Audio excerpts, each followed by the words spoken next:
തൃശൂർ കുന്നംകുളത്ത് പോലീസ് സംഘത്തിനു നേരെ ആക്രമണം നടത്തിയ കാപ്പ കേസ് പ്രതിയും സംഘവും പിടിയിലായിട്ടുണ്ട്. 2 പോലീസുകാർക്ക് ആക്രമണത്തിൽ പരിക്കേറ്റു.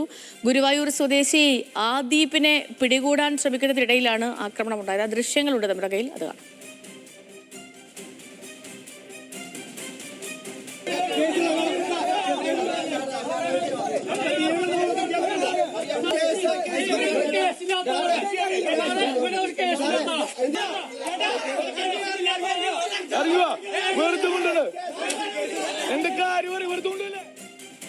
ലെവിൻ കെ വിജയൻ വിവരങ്ങളുമായിട്ടുണ്ട്. ലെവിൻ, വിവരങ്ങൾ എങ്ങനെയാണ്? ഒപ്പം ഈ പോലീസുകാരുടെ ആരോഗ്യനില എങ്ങനെയാണ്? സേതു, ഇന്ന് പുലർച്ചെ 2 മണിയോടുകൂടിയാണ് ഈ സംഭവം നടക്കുന്നത്. കുന്നംകുളത്ത് പോലീസ് വധശ്രമ കേസിലടക്കം പ്രതികളായിട്ടുള്ള കുന്നംകുളം പോലീസ് രജിസ്റ്റർ ചെയ്തിട്ടുള്ള നിരവധി കേസുകളിൽ പ്രതിയാണ് അദീബ്. അദീബിനെതിരെ കാപ്പ ചുമത്തിയിരുന്നു. 28 വയസ്സുകാരനാണ് ഇയാൾ.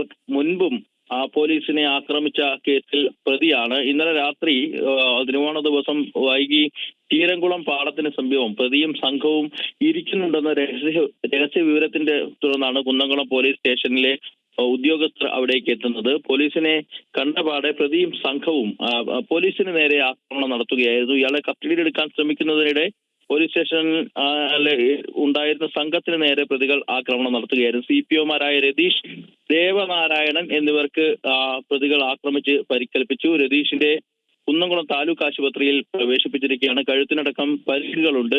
കാപ്പ കേസ് പ്രതിയായ ഇയാളെ കസ്റ്റഡി എടുക്കുന്നതിന് വേണ്ടിയാണ് സംഘം അവിടെ എത്തിയത്. പക്ഷേ ആക്രമണത്തിൽ പിന്നീട് പോലീസുകാർ യോജിച്ച് വേഗം പ്രവർത്തിക്കുകയും പ്രതികളെ കസ്റ്റഡിയിൽ എടുക്കുകയുമായിരുന്നു. അദീബിനെ മാത്രമാണ് നിലവിൽ അറസ്റ്റ് ചെയ്തിട്ടുള്ളത്. മറ്റ് 2 പേര് കൂടി കസ്റ്റഡിയിലുണ്ട്. ഇവരുടെ ഈ കേസിലുള്ള പങ്ക് അന്വേഷിച്ചതിന് ശേഷം കൂടുതൽ നടപടികളിലേക്ക് കടക്കും. വേണ്ടി വന്നാൽ അറസ്റ്റ് രേഖപ്പെടുത്തുമെന്നുള്ളതാണ് പോലീസ് പറയുന്നത്. ഏതായാലും പ്രതിയെ കോടതിയിൽ ഹാജരാക്കി റിമാൻഡ് ചെയ്യാനുള്ള നടപടികളിലേക്ക് കടക്കുകയാണ് പോലീസ്. ശരി. ഓക്കെ, വ്യക്തമാണ്. രാവിലെ തന്നെ